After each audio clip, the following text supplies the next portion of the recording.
তো সকাল সকাল আমরা বেরিয়ে পড়েছি জলপাইগুড়ি টাউন থেকে 20 কিলোমিটার দূরে অবস্থিত এই ব্রাহ্মী দেবীর মন্দির। এটি হচ্ছে উত্তরবঙ্গের বিখ্যাত এক ঐতিহাসিক পুরনো মন্দির। এটি হচ্ছে বোদাগঞ্জ শালবাড়ি ব্রাহ্মী দেবীর মন্দির। তো এই যে দেখো আমরা টোটো করে সবাই বেরিয়ে পড়েছি। তো এখন যাচ্ছি এই ব্রাহ্মী দেবীর মন্দিরে, সবাই মিলে একসাথে পুজো দেব। তো দেখো আজকের পরিবেশটা এত সুন্দর ছিল, খুব একটা গরম ছিল না। চারিদিকে যে ঘন জঙ্গল, গাছপালা ওপরে, আর এত সুন্দর পরিবেশটা তোমাদেরকে না দেখিয়ে আর পারলাম না। তো তাই ভাবলাম যে তোমাদের সাথেও সবটা একটু শেয়ার করি। দুই ধারে ঘন জঙ্গলের মাঝখানে এই সুন্দর মন্দিরটি হয়েছে। তো দেখো দুপাশেই তো শাল, বেহাল, সেগুনেরই রাজত্ব এখানে, মহুয়া, সব কিছু মিলেমিশে এই দুই ফরেস্ট। তো এই দুই ফরেস্টের মাঝখানেই এই সুন্দর মন্দিরটি, তাই এত জনপ্রিয় দর্শনার্থীদের কাছে। তো দেখো এই যে আমরা প্রায় মন্দিরের ভেতরে ঢুকেই গেছি। তো আমরা তো টোটোতে ছিলাম, তাই টোটোটা ভেতরে একদম ঢুকিয়ে দিয়েছে। তো একটু রোদ ছিল, তো তাই একদম ছায়ার মধ্যে গিয়ে দাঁড়িয়েছিল।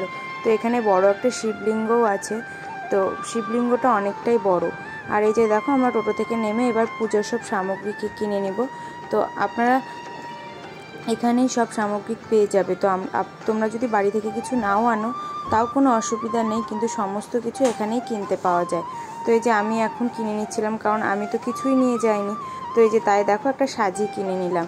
তো পূজার সমস্ত জিনিসপত্র এখানেই পাওয়া যায়। তারপর সাথে দুটো ঘিয়ের বাতিও নিয়ে নিয়েছিলাম ছেলের জন্য, জ্বালাবোর জন্য।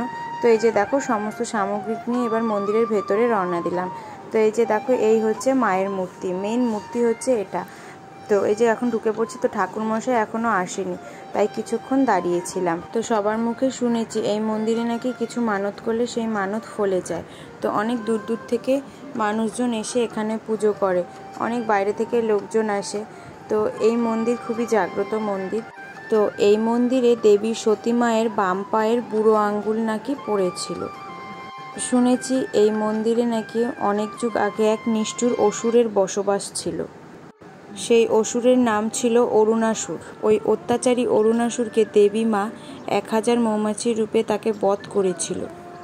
তো আমাদের তো প্রায় পুজো দেওয়া কমপ্লিট হয়ে গেছে। তো এবার ভেতরে পুজো দিয়ে এবার বাইরে চলে যাব। তো এই মন্দিরের বাইরে এক আছে অলৌকিক গাছ, সেই গাছ, এই গাছের হচ্ছে গোড়া হচ্ছে দুটো, কিন্তু এই গাছ আবার ওপরে উঠে মানে এক হয়ে গেছে। মানে এই গাছটা দেখলে অবাক লাগে, এই হচ্ছে এক অলৌকিক গাছ। তো এখানে আবার নতুন একটা মন্দির করেছে। তো এই যে শিব পার্বতীর মন্দির। তো এই যে এখানে এই মন্দিরটি নতুন হয়েছে, এখানেও পুজো দিলাম আমরা।